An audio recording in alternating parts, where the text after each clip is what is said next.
e vou abrir o projeto só para eu lembrar da notação que eu usei. Tá.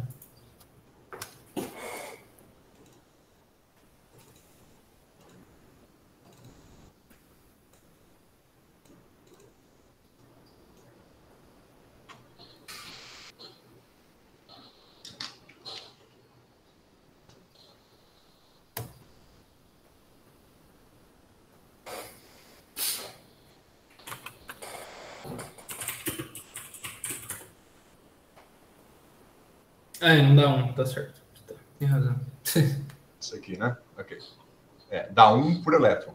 Aí você tem a soma sobre todos os elétrons. Porque eu tô esquecendo que tem uma soma em KX, KY aí, né? É isso que explode. É isso que explode. Tá, exatamente. Ok? Agora, com relação à física estar correta, você pode verificar, por exemplo,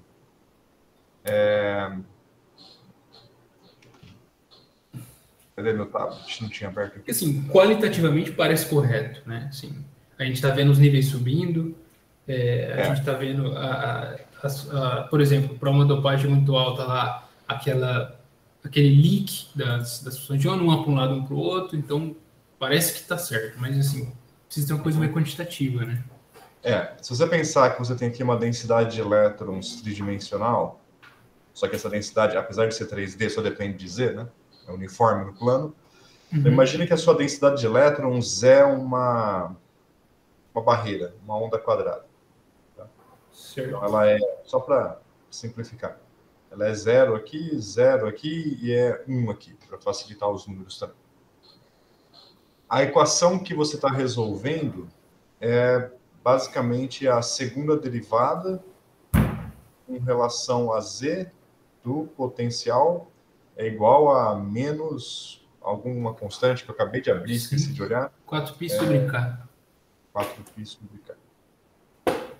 4π sobre K vezes o N 3D de Z.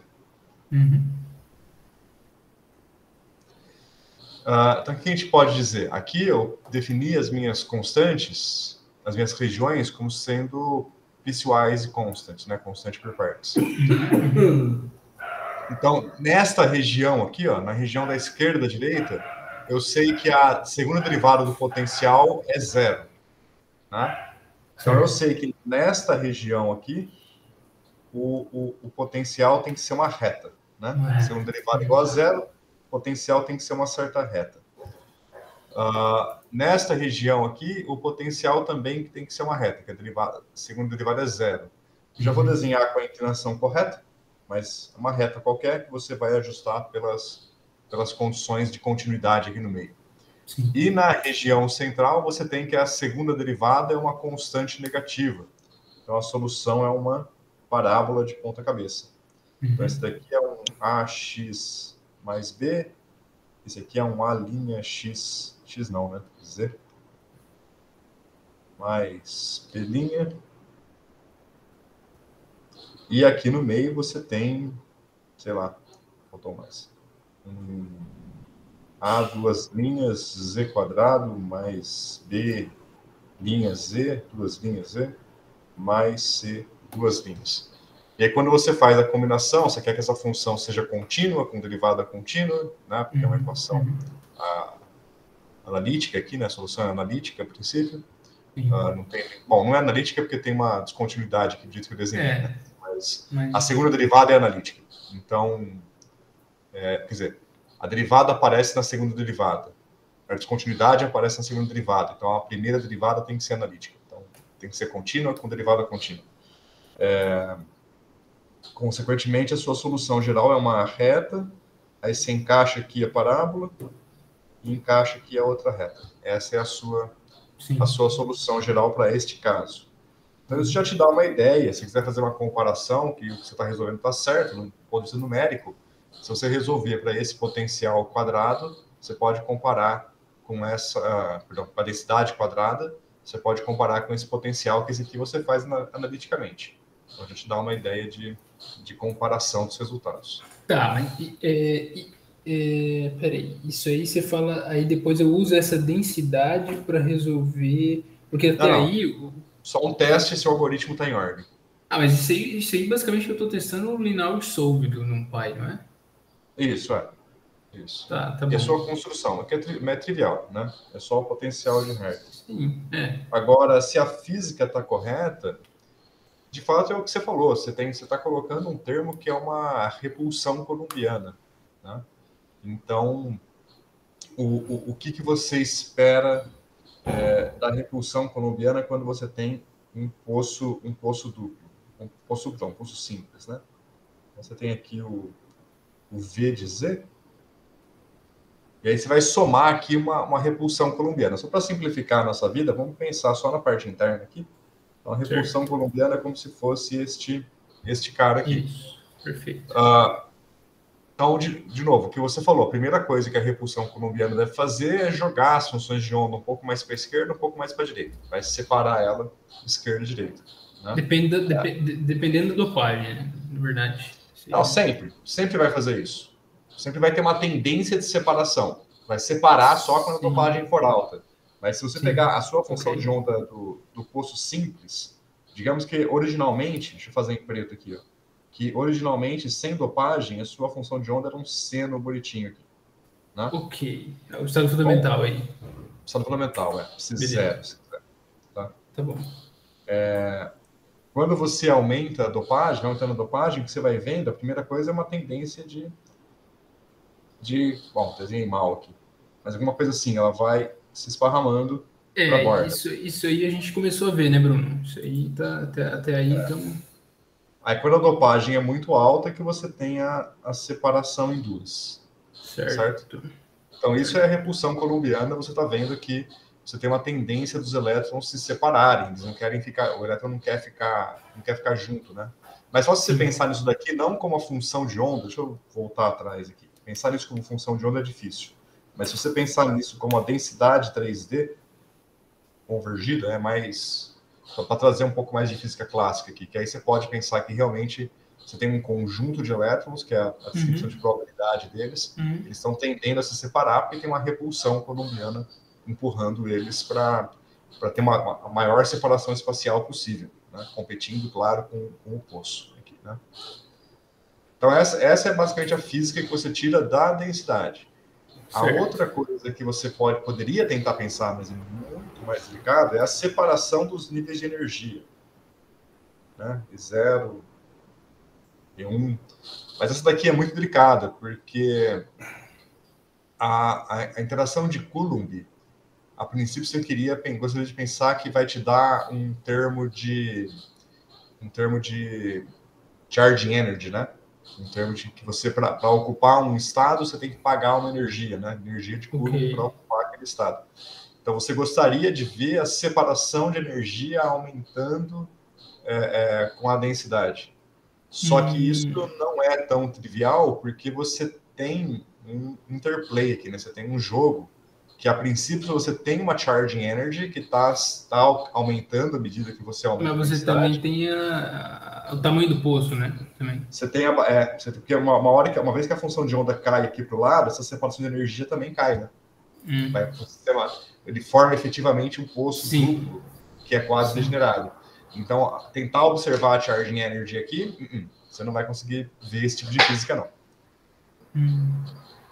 Entendeu? Se você mesmo se eu usar, por exemplo, um poço, se eu usar o poço infinito e pegar os níveis intermediários, também não consigo ver. Não consegue, né? Cara, aqui, neste sistema, não. O que você pode tentar ver, ao invés de fazer um sistema infinito, em vez de fazer um poço na direção Z, esquece o potencial, faz um sistema completamente livre, os elétrons livres mesmo. Eu acho que eu cheguei a fazer isso nas primeiras só com repulsão, os elétrons livres só com repulsão. Só com repulsão, H igual a menos meio da derivada segunda em Z, mais o potencial de Hartree, tá? Só que aqui nem vai ter derivada segunda em Z, né? Tomar um pouquinho de cuidado. Aqui já vai ser K quadrado mesmo, né? Porque não tem nada de direção Z. Esse potencial vai ser uma constante também. Né?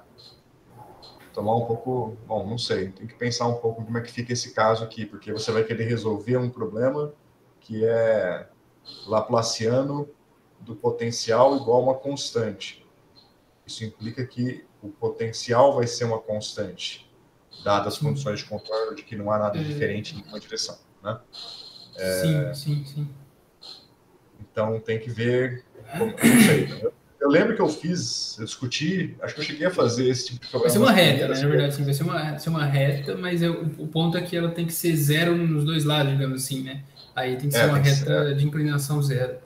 Aí não só uma reta, impõe... mas aqui eu coloquei lá, literalmente Laplaciano 3D, né? Vai ser uma reta em todas as direções. Sim, então, um plano.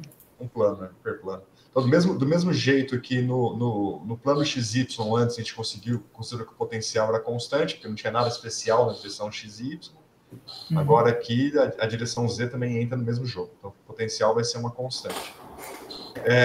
Então, de novo, eu cheguei a discutir isso, fazer alguma coisa disso no começo da minha IC, mas não está no relatório, eu não lembro o que deu. Tá? Começo da IC, sei lá o que deu. Era coisa, além de ser muito antigo, era uma época que eu não tinha muito discernimento.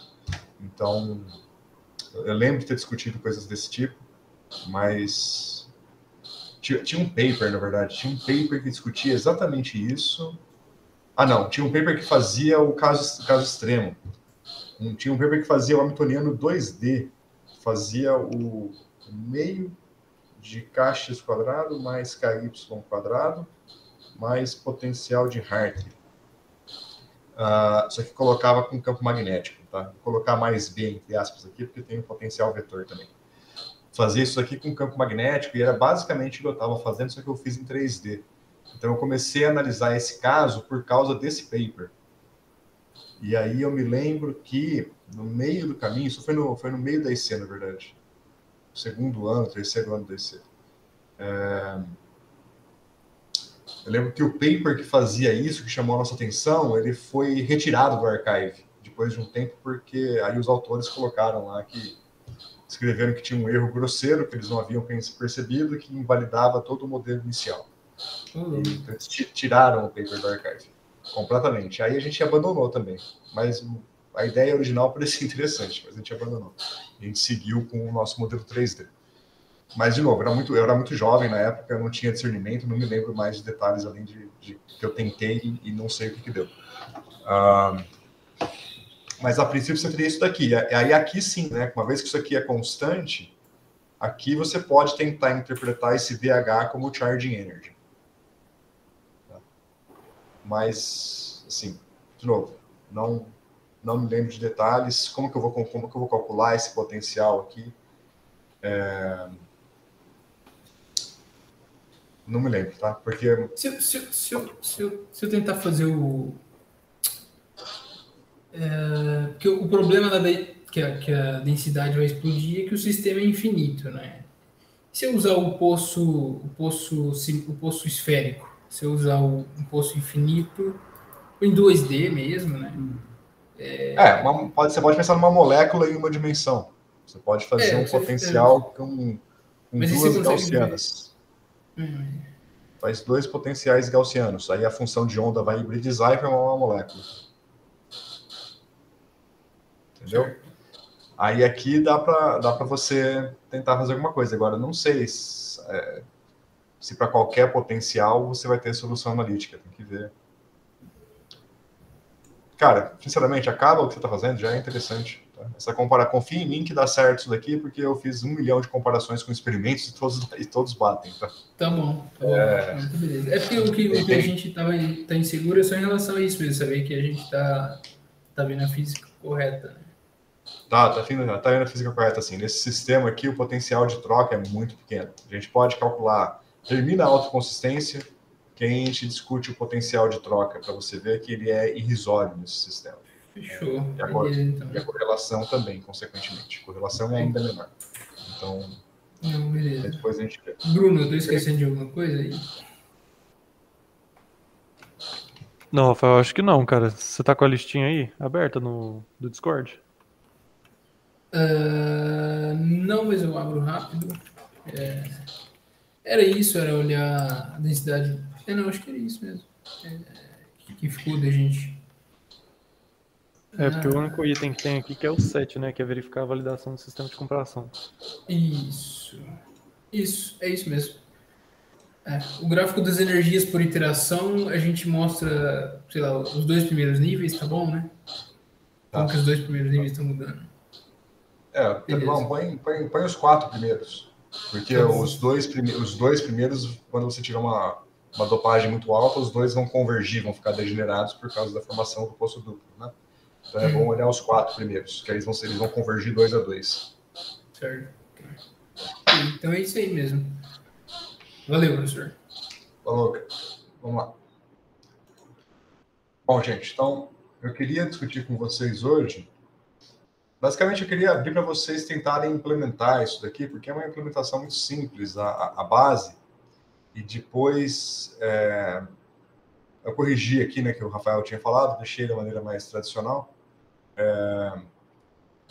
Eu queria que a gente tentasse implementar esse código aqui, esse exercíciozinho, e fosse tirando dúvidas, porque a implementação básica do Hamiltoniano é trivial, acho que todo mundo vai fazer sem dificuldade, e depois lá para frente, fazer os plots e analisar o que está acontecendo tem algumas dificuldades. Então, deixa eu passar rapidinho aqui pela essência do que está acontecendo aqui neste exercício, e aí a gente abre para a implementação. Vocês chegaram a dar uma olhada nisso daqui, não? Eu mandei a versão corrigida já, né? Com essa figura aqui.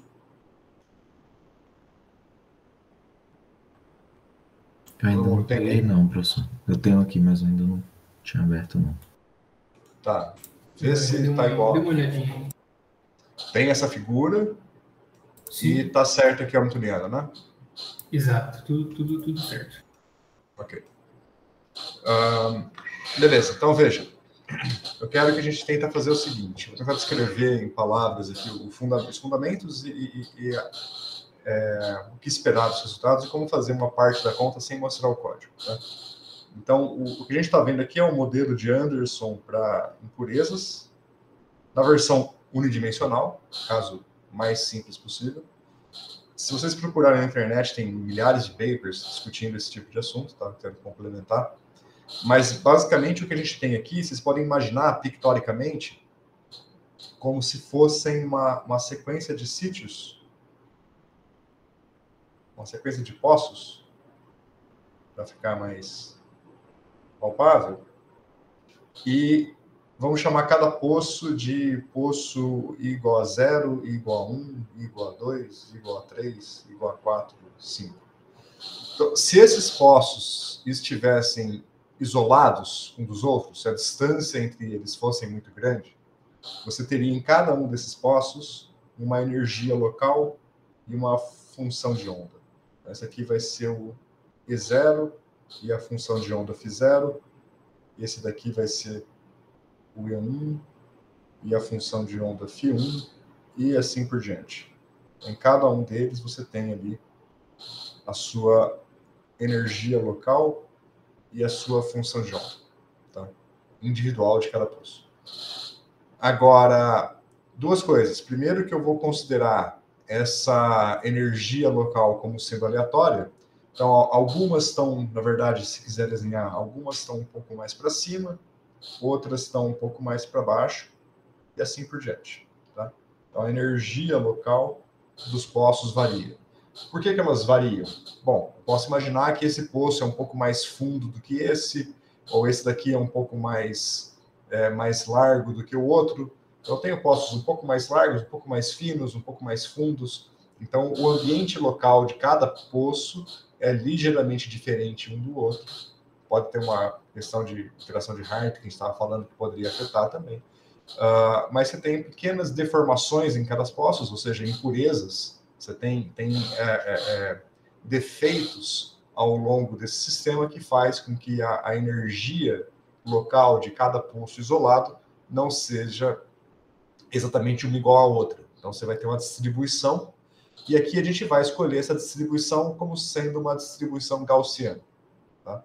Então, na verdade, a energia local vai ser W vezes a gaussiana de largura W. Tá? Então, tem duas coisas aqui. Tem uma intensidade multiplicando aqui. Tá? Então, se eu tentar desenhar como é que é a energia local em histograma, né? Então, tem aqui a energia. Aqui eu vou ter a energia média, que eu vou chamar de zero, a energia média, né? E aqui eu vou ter o histograma, que é o número de ocorrências com aquela energia. Ainda pensando em poços isolados. Então, nesse sistema aqui, eu devo obter uma distribuição gaussiana com largura W. E a altura dessa distribuição, deixa eu tomar um pouco de cuidado aqui.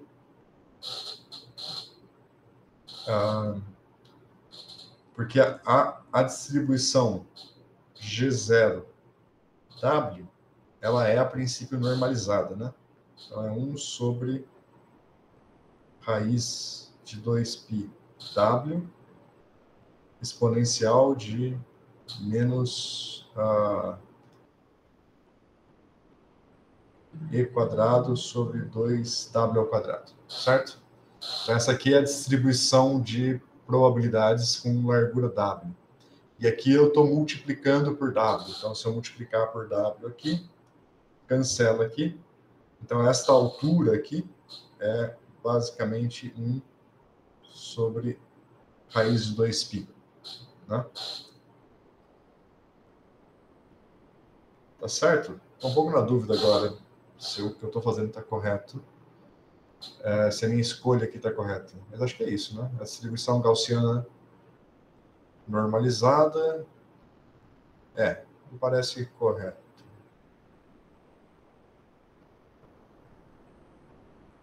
Pessoal, estou um pouco na dúvida agora, porque agora que eu falei em voz alta, fiquei um pouquinho na dúvida se a distribuição que eu estou usando no Python é normalizada ou não.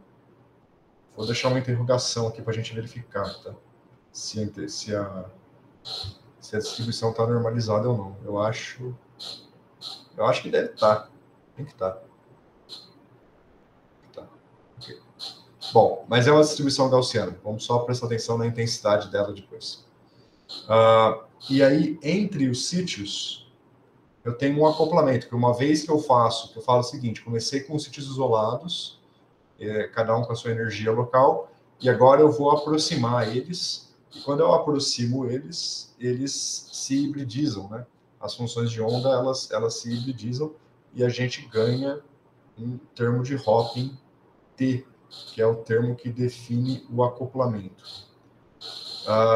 E aqui eu vou assumir que o termo de Hopin é o mesmo termo de Hopin T para todos eles, o que não é verdade, porque uma vez que as energias são aleatórias, eu poderia ter Hopins aleatórios também, mas a gente precisa fixar alguma coisa como a nossa escala de energia. É mais fácil usar o T para fixar isso. Eu posso pensar o seguinte: se esse poço for muito fundo e muito fino, e basicamente a diferença de um poço por outro for a altura do poço e não a largura, aí dá para assumir que o Hopin é sempre o mesmo. Agora, se o poço não for tão fundo, à medida que a energia sobe, pega um poço com uma energia um pouquinho maior, a função de onda vai penetrar mais. Um poço mais fundo, a função de onda vai penetrar menos. Mesma coisa se o poço for mais largo ou mais fino. O comprimento de penetração da função de onda depende desses parâmetros. E esse Hopin depende basicamente desse comprimento de penetração da função de onda. Então, a princípio, os Hopins eles são aleatórios também. Mas nessa aproximação aqui, nesse modelinho, a gente assume eles como sendo constantes, tá? Para simplificar a vida. Então, vai ser fisicamente perfeitamente válido se a aleatoriedade dos poços for essencialmente na altura e muito pouco na largura, e todos os poços forem bastante fundos. Essa energia está bem lá no fundo do poço, de tal forma que o comprimento da função de onda não é drasticamente afetado por essa aleatoriedade.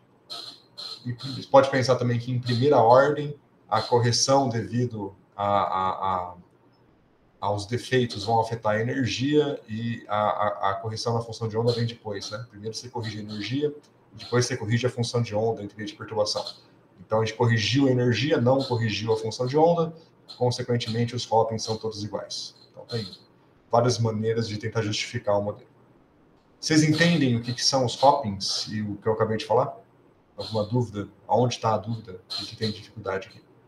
Professor, eu só tenho uma dúvida. A gente vai fixar as distâncias entre os poços também? Ou não, vai variar?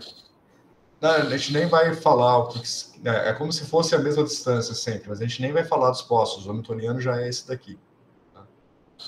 Isso está implícito só na interpretação. Entendeu? A gente nunca vai desenhar o poço. Só vai, no máximo, vai desenhar. Os parâmetros, energia e T, é o que importa aqui e vão ser números para a gente. Sacou? Beleza, não entendi. Isso daqui é uma primeira abordagem para um modelo tight binding. Tecnicamente, isso daqui é um modelo tight binding já. Só estou tentando dar uma origem, qual é a origem das energias e dos hoppings, né? Você pode pensar da seguinte forma. Só um comentário aqui. Na documentação do NumPy aqui, eles usam essa definição também, viu? Aparentemente é normalizado mesmo. Normalizado, né? Tá certo, meu aqui. W vezes G é isso aqui, né? É isso mesmo. Ok. Deixa eu olhar meu código para ver se eu... Isso está me acrescentando bem.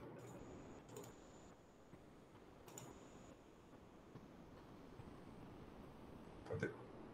Eu usei o random normal, multipliquei por W. Tá certo. Tá entregando um ouro aí, né? Mas tudo bem. Foi rapidinho, não deu para vocês decorarem.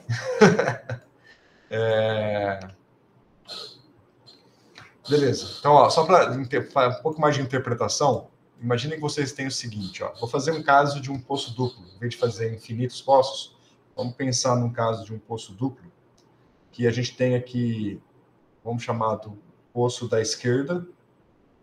Imaginem que meu poço da esquerda está isolado, tá? Então, ele é infinito para os dois lados. É só esse poço aqui, e tanto a esquerda quanto a direita estão isolados. Então, eu vou ter aqui a solução dele, vai ser uma função de onda e a sua energia. Então, vamos desenhar aqui. Vai ser E left. Desenha muito baixo isso aqui. Desenhar mais alto.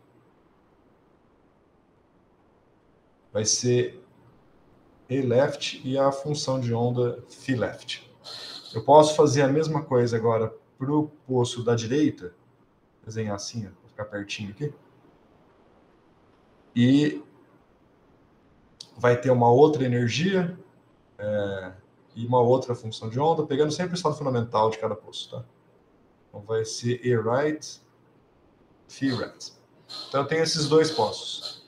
Agora perceba que eu vou escrever o seguinte, ó, eu vou escrever o hamiltoniano do poço da esquerda, vai ser basicamente a energia cinética, e para simplificar a minha vida, eu vou escrever a energia cinética como T, tá? T quadrado sobre 3M. Mais o potencial da esquerda. Então, o potencial da esquerda é esse potencial aqui, que é um poço centralizado em, sei lá, em x left, tá? O centro dele está em x left. E o da direita é a mesma coisa, mas o centro está em x right. Então, o hamiltoniano da direita é T mais V right. Ok? Se alguma coisa ficar muito abstrata, não ficar claro, vocês me avisam, tá? E agora eu vou juntar as duas coisas. Então, esses aqui são dois sistemas isolados. E eu quero juntar as duas coisas, tal que eu tenho agora os dois poços aqui. Um poço aqui. Vou fazer um pouquinho mais perto. Outro poço aqui. Para simplificar a minha vida, vamos supor agora que a energia E right é igual à energia E left, e eu vou chamar isso aqui só de E0. Ok? Então, eu vou desenhar aqui de novo. Eu tenho aqui a solução phi left, e tenho aqui a solução phi right, e as duas têm energia E0. Agora, o hamiltoniano desse sistema combinado é T mais VR mais V left. Aqui, implicitamente, eu estou assumindo que o potencial é zero no topo, tá? E é um valor menos V0 na base aqui. Tá? Da forma que eu posso, o potencial do poço duplo é simplesmente a soma dos potenciais individuais, para ficar com essa expressão aqui simples. Perceba que o hamiltoniano combinado não é a soma de HL mais HR. E se fosse a soma, apareceria um fator 2T na energia cinética. Né? Mas eu posso escrever, esse é o truque, eu posso escrever o hamiltoniano como sendo o H-left mais V-right, ou posso escrever como H-right mais V-left. Concordam que essas três notações são idênticas? Tudo bem? Aí a gente vai fazer a teoria de perturbação, de primeira ordem, aqui. Tá? Bom, na verdade, teoria de perturbação para sistemas degenerados. Estou assumindo que o E0 é a mesma energia para os dois aqui. Então, como é que a gente faz? A gente calcula os elementos de matriz do hamiltoniano na base não perturbada. A base não perturbada é a do sistema desacoplado. Certo? Passando rápido aqui por coisas que eu imagino que vocês já saibam de cabeça, né? Então, eu vou calcular... Vamos fazer o seguinte, em vez de calcular direto o elemento de matriz, vamos calcular H atuando em phi left. E uma anotação de braquete para facilitar a minha vida aqui. Para atuar o H no phi left, eu vou usar esta estrutura aqui, ó, onde aparece o H left explicitamente. Tá?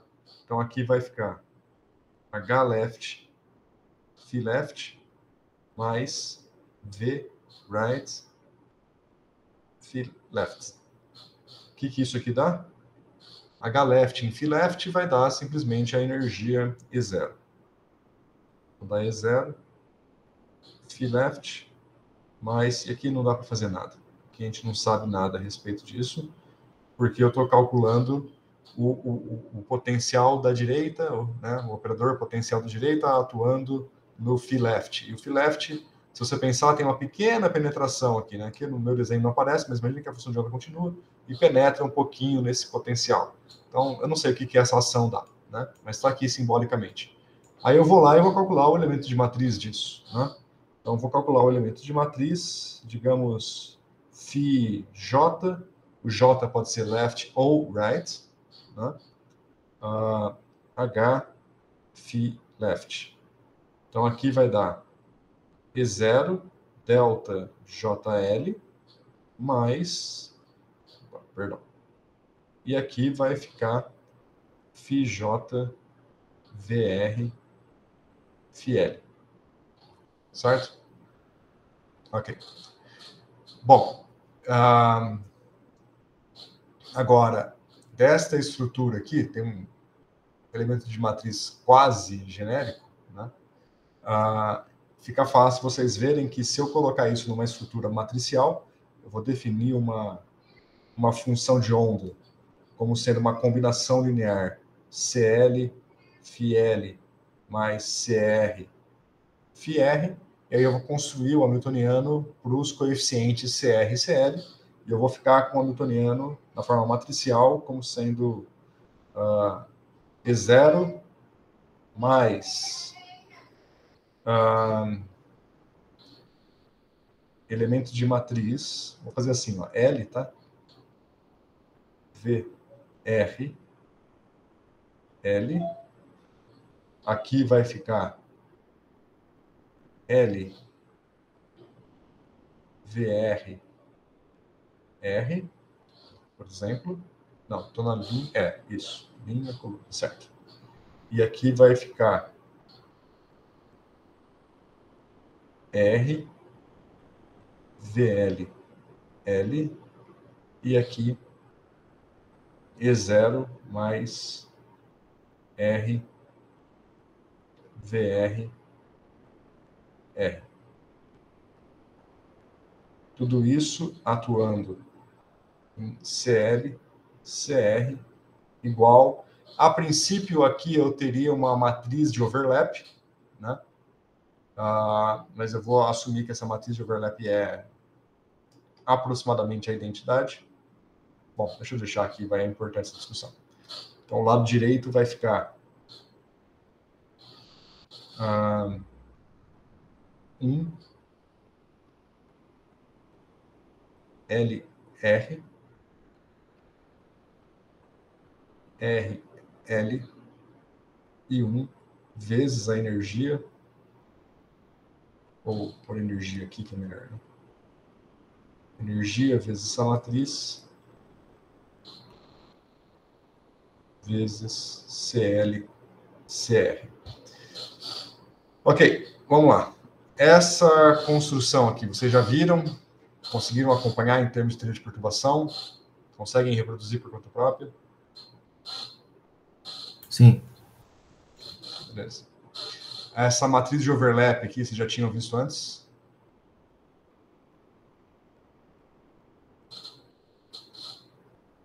Que eu me lembre, não. Tá. Essa matriz de overlap aparece constantemente nos modelos tight binding. A gente tem que tomar cuidado. Tá? Ela pode aparecer. Então, basicamente, o que está aqui do lado esquerdo é o que a gente vai interpretar como o nosso hamiltoniano H, e essa matriz aqui é a chamada matriz S. Tá? É a matriz de overlap. Então, veja que o hamiltoniano, ele toma cara... Bom, a princípio, do jeito que eu construí a brincadeira aqui, eu poderia até dizer que o E0 não é igual aqui, do jeito que eu construí, só que eu posso dizer que eles são próximos, porque eu usei teoria de perturbação para sistemas degenerados. A gente pode imaginar que eles são quase degenerados, se quiser dar uma generalizada aqui, pode deixar aqui como sendo EL e ER, né? Vou deixar um pouquinho mais geral, tá? Mas tem que ser quase degenerado, porque eu usei teoria de perturbação para sistemas degenerados, né?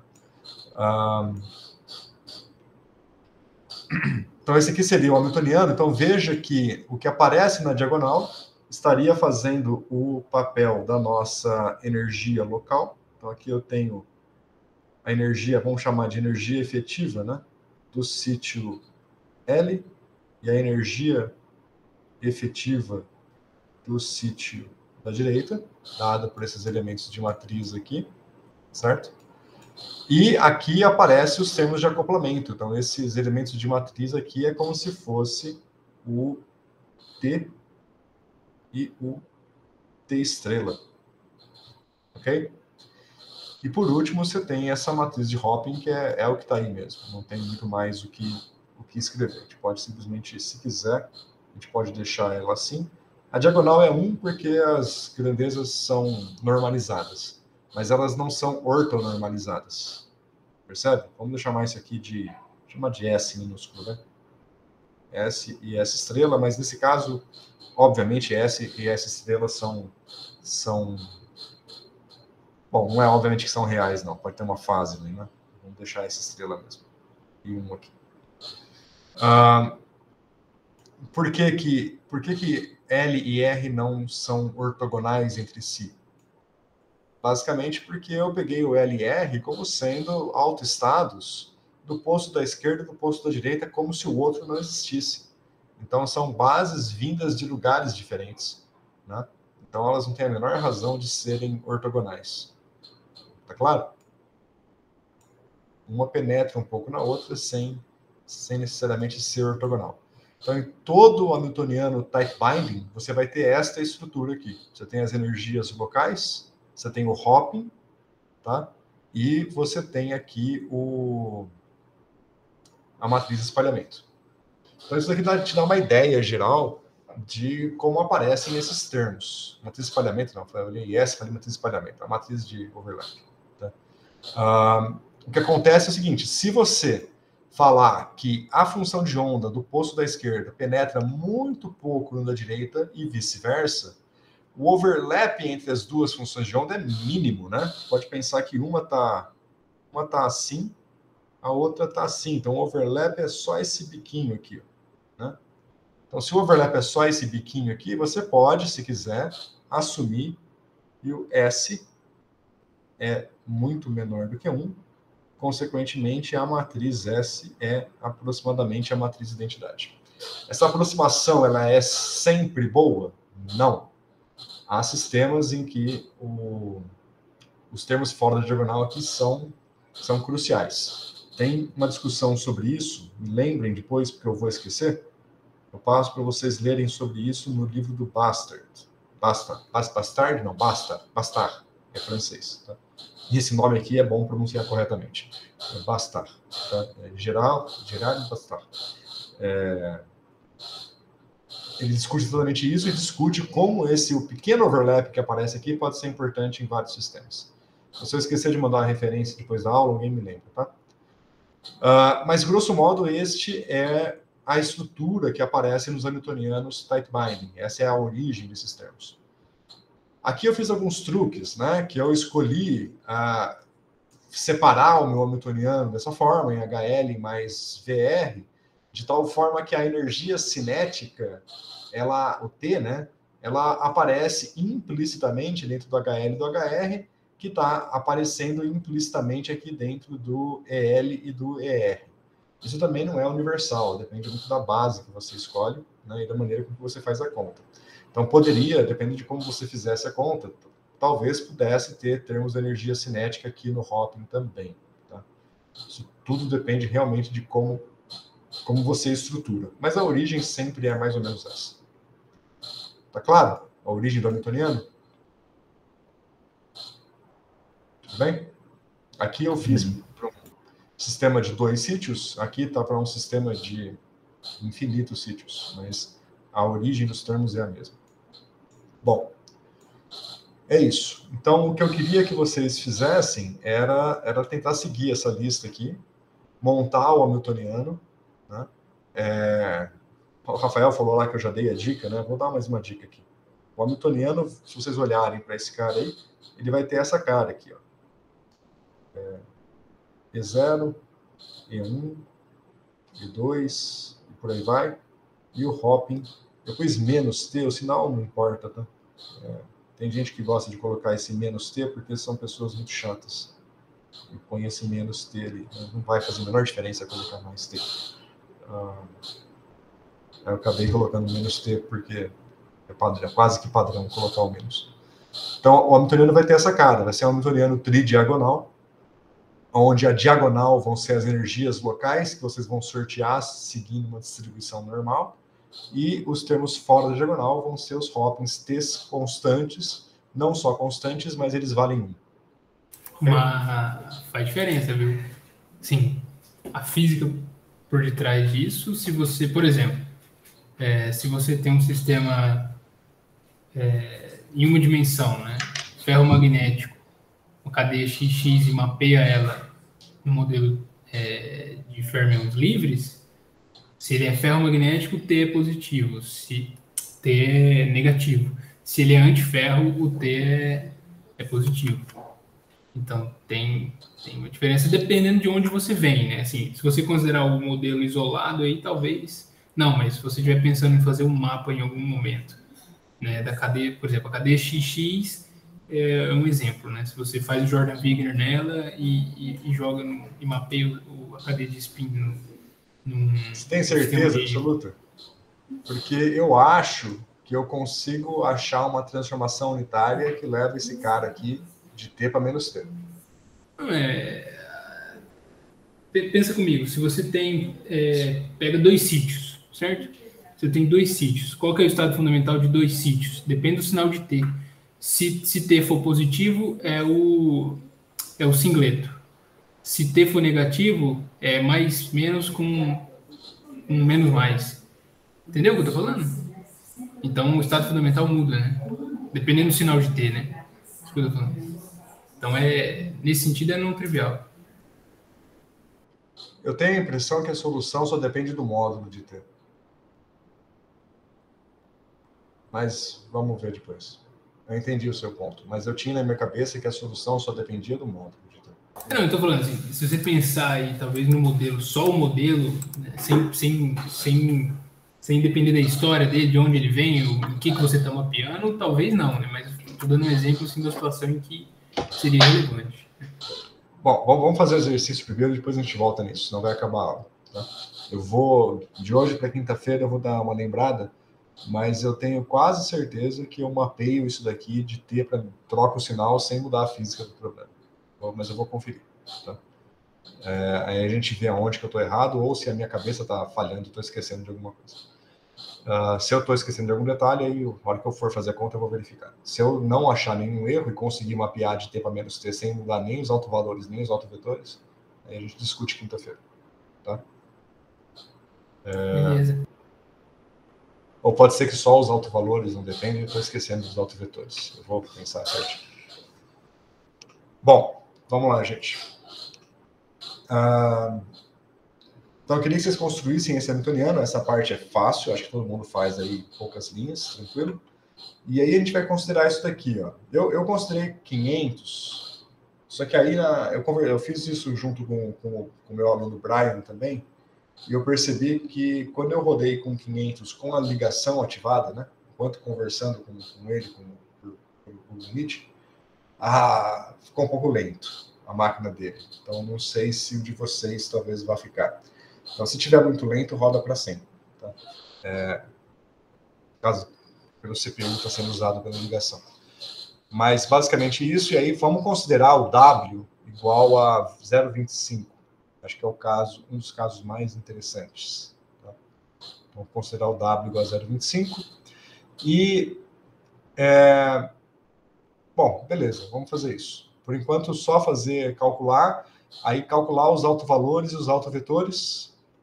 Aqui eu tinha dito para calcular fazer o gráfico do histograma, isso eu deixo para vocês fazerem depois. Por enquanto, vamos tentar fazer o gráfico da função de onda ao quadrado. Você vai pegar basicamente os autovetores, um autovetor, né? Vai escolher um autovetor e plotar ele aí como função do sítio, como que é a cara da função de onda ao quadrado como função do sítio. Vamos tentar fazer isso agora? Vocês fazem aí? Se tiverem alguma dúvida, vai me chamando. Só uma pergunta aqui, esse histograma, para fazer ele, seria considerar várias realizações do Hamiltoniano, né? Não é só uma realização, não é? Não, faz com uma só por enquanto. Depois eu ia discutir essa questão de várias realizações, depois que a gente vê se o negócio todo ruidoso. Tá bom. Eu ia fazer parte por parte, mas se você quiser fazer várias realizações... Mas agora não, agora só calcula, monta o Hamiltoniano e plota a função de onda. Porque senão não dá tempo de a gente fazer hoje. Enquanto só isso aqui.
PBC tem uma sutileza no hopping aí, né?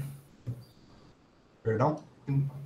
PBC tem uma sutileza aí no hopping, né? Tem um termo aí que não é tridiagonal, né? Não vai fazer muita diferença. Obrigado por lembrar que eu esqueci. O Rafael está falando das condições de contorno periódicas que eu pedi, né? Para fazer a condição de contorno periódico, tem que colocar um "-t" e um "-t" aqui, né? Nos cantinhos. Para esse primeiro exercício, só para a gente discutir a física, não vai mudar muita coisa. Mas se quiserem colocar, é importante. Onde que eu falei para colocar? Aqui embaixo, né? É isso. Aqui.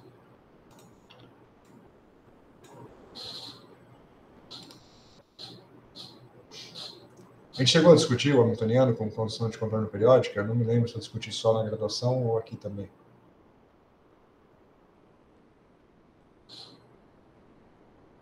Não lembro se eu falar isso, não. Não? Eu estou confundindo os dois cursos aqui.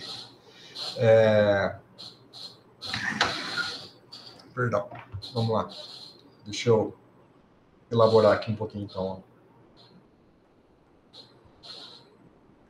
Bom, deixa eu voltar atrás, então. Esse hamiltoniano aqui, todo mundo entende que isso daqui é isso daqui? Tá claro? Basicamente uma extrapolação disso daqui, né? Sim. Agora, se você considerar que você começa do sítio 0, lá sítio 1, sítio 2, sítio 3, aí você continua, chega no sítio J, continua, aí você vai até o sítio N-1, N-2, N-3. Então, esse aqui é o seu primeiro sítio e esse aqui é o seu último sítio. Tem N sítios, né? Então, N vai de 0 até N-1. Se eu quiser fazer condição de contorno periódica, significa que o próximo sítio aqui, que aparece na minha cadeia, é como se fosse o sítio 1 de novo. Perdão, o sítio 0 de novo. Tá? Então, o hopping daqui para cá é o hopping entre o sítio N-1 e o 0. Da mesma forma aqui, se eu quiser fazer condição de contorno periódica, este sítio aqui é o sítio N-1. Então, este hopping aqui é o hopping entre o 0 e o N-1.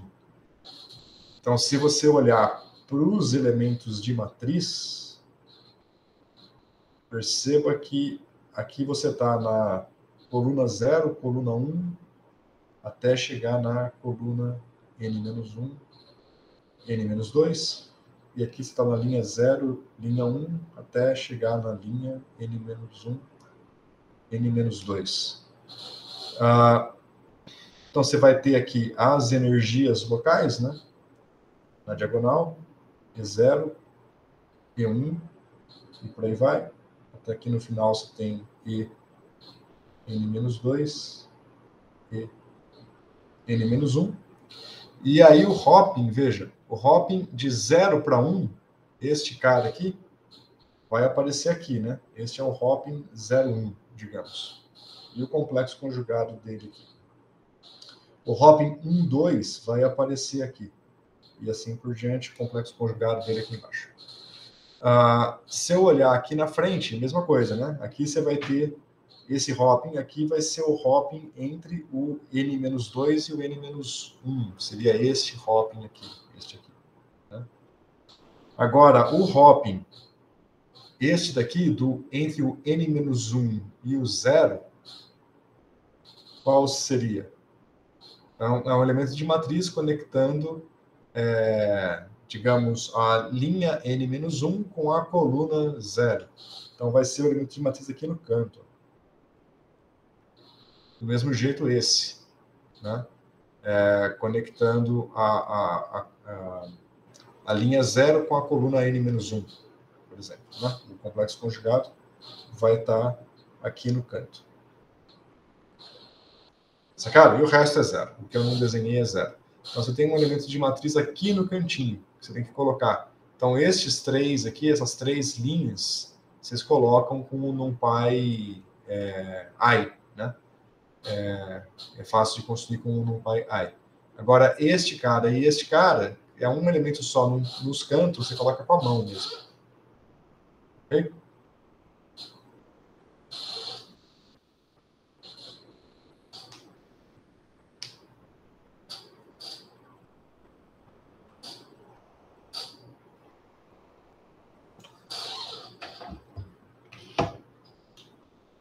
Bom, quando vocês estão fazendo aqui, eu estou só lendo a documentação do NumPy normal para ver a questão da norma lá, mas o Rafael já olhou, só vou olhar para conferir.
Só uma dúvida, para esse sorteio do Random Normal, eu passo duas componentes, o 0 e o W mesmo?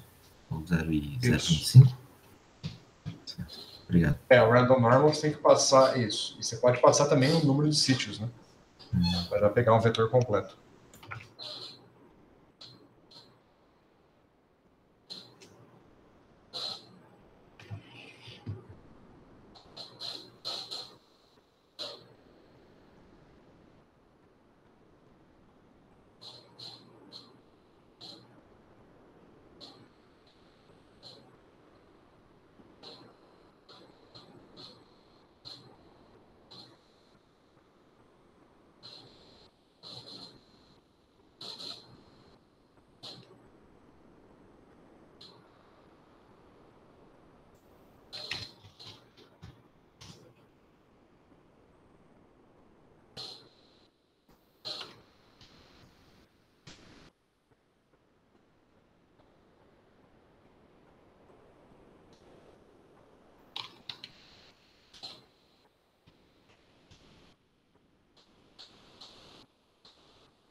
Depois que calcula os autovalores e vetores, faz o histograma ou pula para o próximo? Não, faz o gráfico Escolhe um alto valor, perdão, um alto vetor e faz o gráfico do psi, quero ver a função de onda, como é que ela fica. Agora, qual alto vetor você vai pegar? Bom, você tem 500 para escolher, né? Eu estou selecionando 10 aleatoriamente. Foi uma sugestão essa, escolher alguns aleatórios. Tá? Ou você pode pega um com N pequeno, um com N na metade do caminho. Alguns com N pequeno, alguns com N na metade do caminho. Então, índice, né? Perdão, autovetores com índice I, índice J, digamos, perto de 0 e outros perto de 250. Tá? No meio e no começo, é suficiente. Tá.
Entendeu, gente? Como é que tá?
Aqui eu estou revendo também, eu acho que na minha distribuição de energias podia não ter esse W aqui, ó, para ficar mais parecido com o que está nos papers.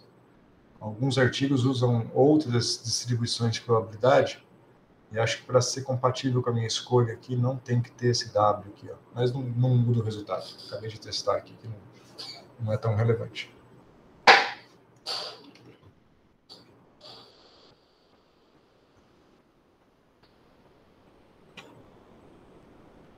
Vou deixar o meu do jeito que está o de vocês, por enquanto. Deixar com o W lá.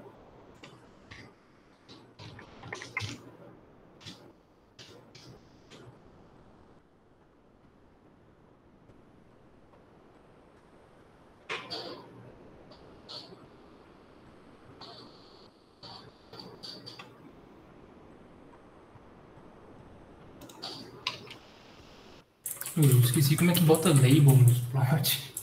É só plt.plot, xy, label igual alguma coisa? Aí depois plt.legend true. Isso. O label e o legend. Beleza, valeu.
E aí, pessoal, conseguiram?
vou colocar o meu gráfico na tela para a gente discutir.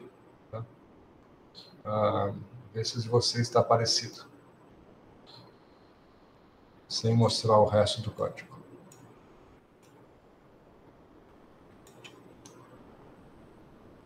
Vou mostrar uma dica aqui, né? Como é que eu sorteei os estados.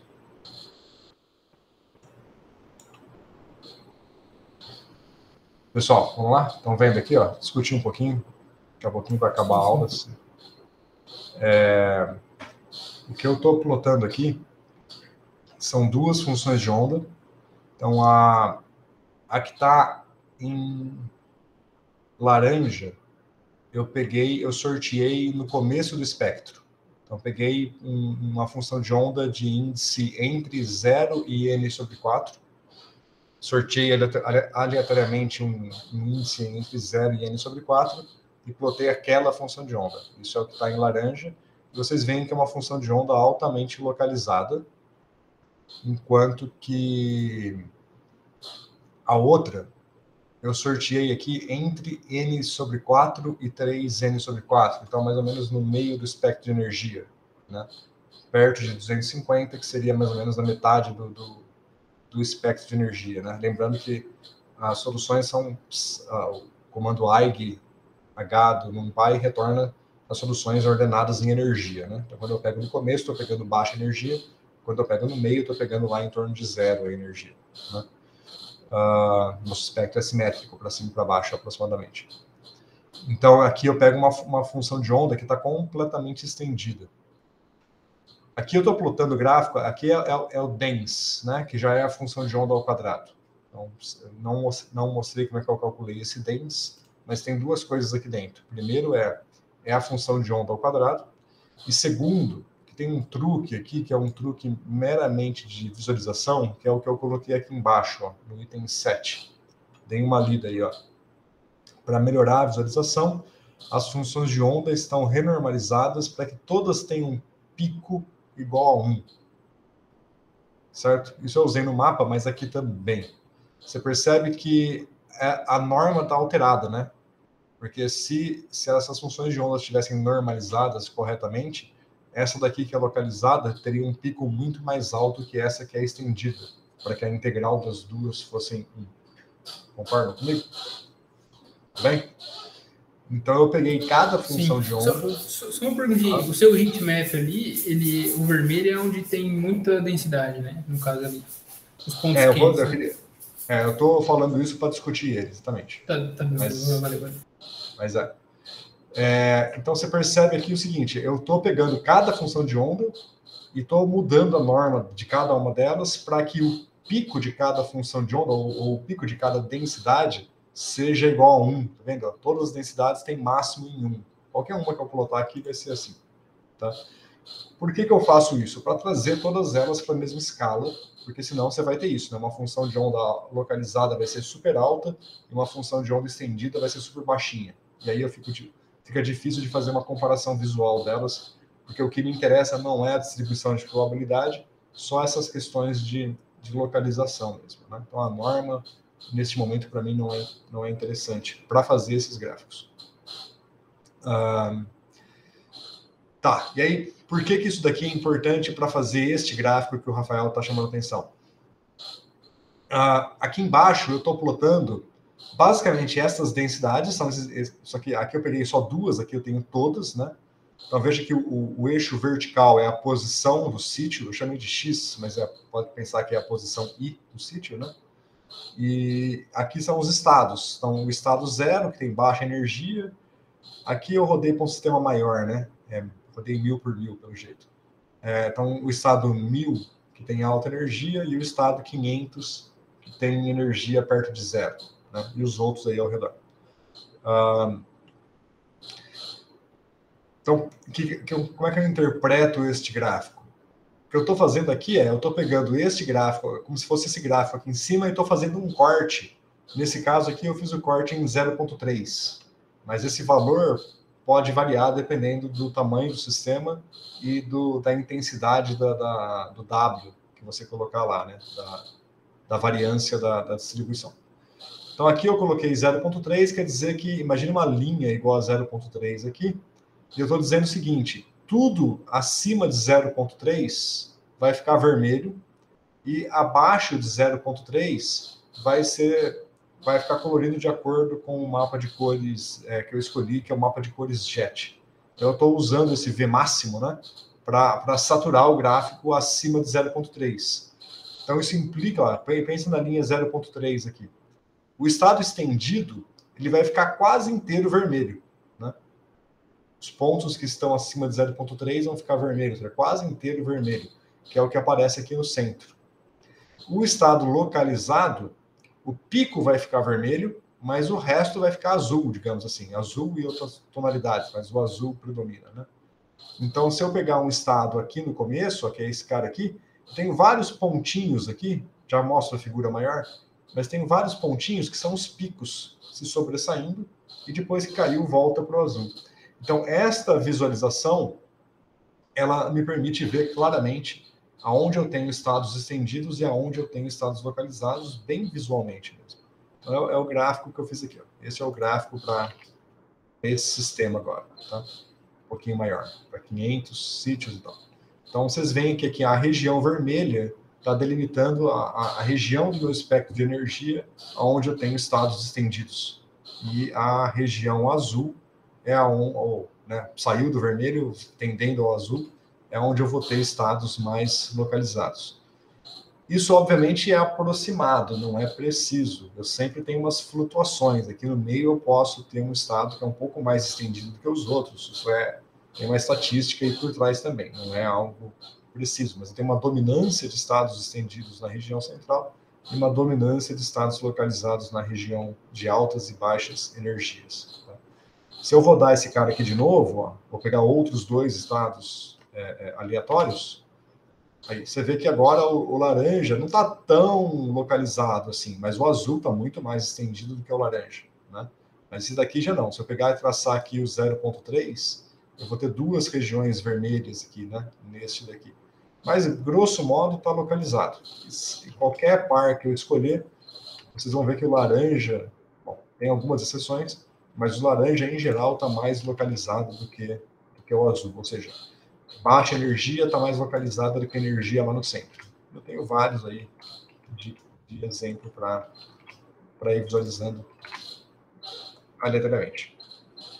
Bom, a física da localização de Anderson em 1D é basicamente isso. Você tem estados localizados estendidos devido às impurezas e o porquê disso, por que este processo me dá estados localizados, estados estendidos, eu queria que vocês pensassem um pouco, quem nunca viu isso, pensassem um pouco e a gente discutisse na aula que vem. Mas a própria estrutura do Newtoniano já ajuda a compreender isso, se vocês pensarem um pouquinho.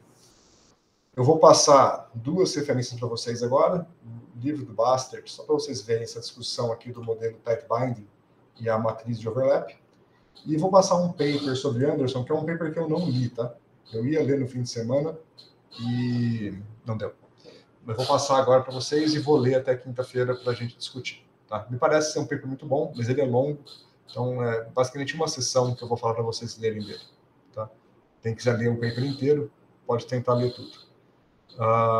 Nos livros, o Rafael, que trabalha com coisas próximas disso, se quiser indicar alguma coisa, fique à vontade, mas nos livros de física computacional mesmo, eu não achei nenhum texto bom. Então, tem que procurar num livro mais especializado, eu acho. Tá ok? Vamos. Aí eu queria que vocês tentassem. Eu vou mandar algumas referências. Manda, por favor, porque eu não achei uma... Eu queria algo bem introdutório, tá? Não quero deixar aqui ninguém expert em modelo de Anderson, porque é algo muito longo. Compreensível, sim. Eu também não sou expert em Anderson. Mas você trabalha numa linha que é um pouco mais próxima dessas coisas, né? Então talvez você tenha vivenciado um pouco mais. Mas é isso, tá? Então não é para ninguém sair expert aqui. O modelo de Anderson ele é bem, bem denso. E depois eu vou ver se a gente faz esse modelo em 2D também, tá? Mas vamos primeiro focar nesse 1D. Tem algumas coisas que eu não falei aqui, que o Rafael se adiantou, que é a média de ensembles, né? Aqui eu estou falando para vocês calcularem um histograma, por exemplo, e um histograma de uma única realização vai ser uma ruideira danada. Então, para você para fazer o histograma dessas duas grandezas principalmente. Os autovalores, nem tanto. Os autovalores não é tão útil para a gente. Mas o histograma aqui do R, né, o cálculo desse R, que a gente vai discutir na aula que vem, quero que vocês façam e pensem primeiro antes de discutir. E aqui uma outra medida de localização, que é esse item 6, que é mais fácil de entender do que esse R. Para essas medidas ficarem bonitinhas, você tem que fazer elas para vários sorteios de impurezas e depois fazer uma média. Mas, principalmente para quinta-feira, vamos tentar fazer sem médias, fazer uma realização só primeiro, porque para fazer o ensemble tem algumas dificuldades. Tá? Bom, a gente discute isso quinta-feira, porque está chegando o fim da aula já. Tudo bem? Então tentem avançar. É uma lista simples, né? Nem conta como uma lista, é algo que dá para fazer rapidinho, eu acho. Tentem avançando, a gente vai tirando dúvidas na quinta-feira. Eu quero tentar ficar essa aula sobre essa lista só hoje e quinta, tá? Na semana que vem eu quero trocar de assunto já. Mas se vocês tiverem muitas dúvidas, eu estendo para mais uma aula na semana que vem. Fechou? Beleza. Bom, é isso aí, gente. Até quinta-feira, então. Até quinta. Também. Falou. Falou.